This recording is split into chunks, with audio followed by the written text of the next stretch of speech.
Previously on the Huskies. What we do know from an official team source is that Tom Savage and best friend Dion Jordan, right after the Tennessee Titans game, because they're so close to the border, they decided to go to Mexico. They decided to spend their week training in Mexico. Reportedly, Sean McDermott has allowed them to do this. Tom Savage is just, he needs to make the most of his opportunity. If this Raiders game is his last game, and he believes taking his talents with Dion Jordan down to Mexico to train for a week is going to come him, revitalized, rejuvenated, and to put that performance behind him and maybe see a little bit more of that Jets performance. This might be Tom Savage's last time as a starting quarterback to get some tape to maybe become a starter elsewhere. And it's steroid free.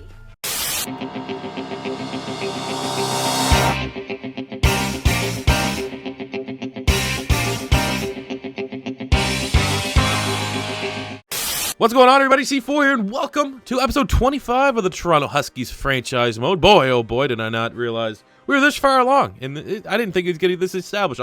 I am still surprised that you guys are enjoying this unique franchise mode, unique franchise mode experience, and I hope you guys have, you guys are still sitting on the edge of your seats every week, every episode, as to what's going to happen as we are here in week number 7, getting ready for our final road game against the Oakland Raiders as we get ready for a Week 8 bye. We had some injury controversy at the end of the last episode, where Tua Tagovailoa was ready to come back, but we're just going to shut all those down. We'll reevaluate after the bye week. And we do know that Tom Savage had a mini training camp. He called it a personal day in Mexico after the loss to the Tennessee Titans, along with Dion Jordan. They're great. They're building a really, really strong relationship. And all reports said he's back better than ever. He's stronger than ever. He's more focused. He's been training really hard, got everything on the right path to take it to the Raiders in this game and say, hey, maybe we can give Tua as much time as he needs because I'm the guy for the job. I might not be, the guy that could take over as a starter, but I could be a guy that, give me a couple more weeks. Let me see what I can do. So with that being said, it's not the only position. The quarterback's the most popular position, but the running backs. We brought in Corey Clement. Mid-range free agency signing, hasn't really lived up to expectations. We got P.L. Mullins, huge fan favorite. Right now, pretty much C4 special red zone guy, gets touchdowns, which is keeping him happy. But for the time being, maybe this is Corey Clement's last opportunity here in Week 7 to establish himself as our clear running back one. Or maybe a change will have to come, and we might see a little bit more P.L. Mullins. Who knows? We need to see what happens in this game. So let's do a quick scouting report of the Raiders, see what they got going on for them. So Derek Carr, not that bad. Not a lot of turnovers. 7 touchdowns, 2 picks. Running the ball, they got Derrick Henry and David Montgomery. So they got 2 pretty nice looking running backs. Wide receiver, they still have Amari Cooper, not on the Dallas Cowgirls. A lot of Eagles rejects here. Amon Richards from Miami, who actually in real life retired actually not too long ago, which sucks. So I'm glad to see that in this here, he was able to bounce back and actually pursue his dream of being a National Football League wide receiver. Defensively, this one stings, Raider fans. Khalil Mack, gotta watch out for him leading the team with 50. He leads the team in tackles and in sacks. Wow, the Raiders really do need a player like him, huh? Wouldn't that be nice? They're not getting a whole lot of turnovers in the secondary. They got Jimmy Smith, the former Baltimore Raven. Got some age there. Xavier Howard as well. It looks like they're spending a lot of money in free agency to rebuild that secondary. So, there's not a whole lot there, to be completely honest. The only thing that I see is Derek Carr has not had a lot of turnovers, and we've been a secondary that have been able to force a lot of turnovers. Mike Hilton's having a very good season, outside of just one of the worst secondary mistakes I've ever seen last week by Tre'Davious White. He's been really good. Poyer's been nice. Greedy Williams has been nice. So let's hopefully add a couple more turnovers onto that resume as we get into this Week 7 matchup against the Raiders. All right, let's go. We only have one play that we can run on the 1-yard line, and it's quite simple. It's called the C4 special, and P.L. Mullins excels. He excels in this. And boom, Mailata gets the block. Doesn't matter. Gets through a little bit. P.L. Mullins does the robot because he does what he wants. Doesn't care that dance went out of style in the 80s. Doesn't care. His tongue reaches the 80s. His tongue's a throwback. All right, we need a bend, don't break defense. It's been a pretty nonchalant offensive first half here for the Toronto Huskies as Christian Covington gets the sack. We're going to burn a timeout, so we want the ball back. Tom Savage has like 200 and some yards. He's on pace to have a career day. but we're settling for field goals. We're playing like the Philadelphia Eagles right now, you know? Getting all the yards, but no touchdowns. So we're going to need that to change.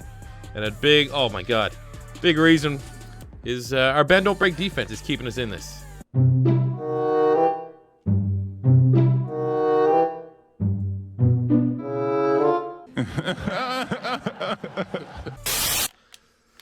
Oh, there we go. Chris Godwin, one man to beat, breaks his ankles, and he takes it in. I knew those timeouts were going to come in handy, and the man that we traded for the Tampa Bay Bucks in the offseason as part of the Canada Bills sent an Offensive Rookie of the Year, Rodney Anderson, to Tampa.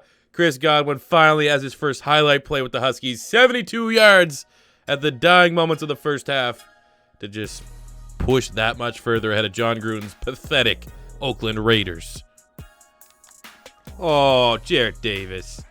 Oh, Derek Carr. Only 2 interceptions on the year. I was kind of foreshadowing that something big was going to happen. There's one and counting. We're not done. This secondary, this linebacking core, they thirsty.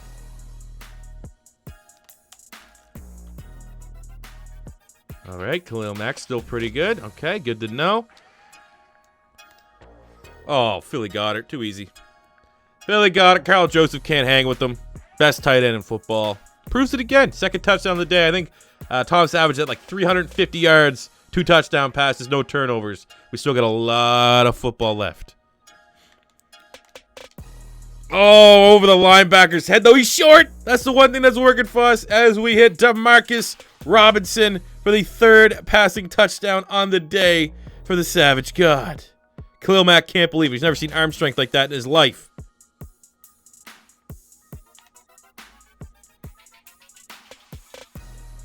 All right, good run from Corey Clement, and of course, after one good run, he's dead.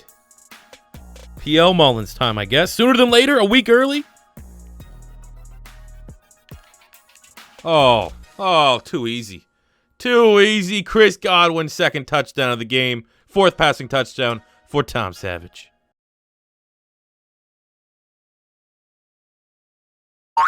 Glorious!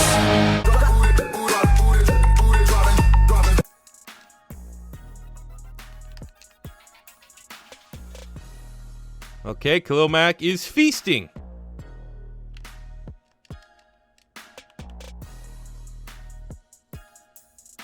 Okay.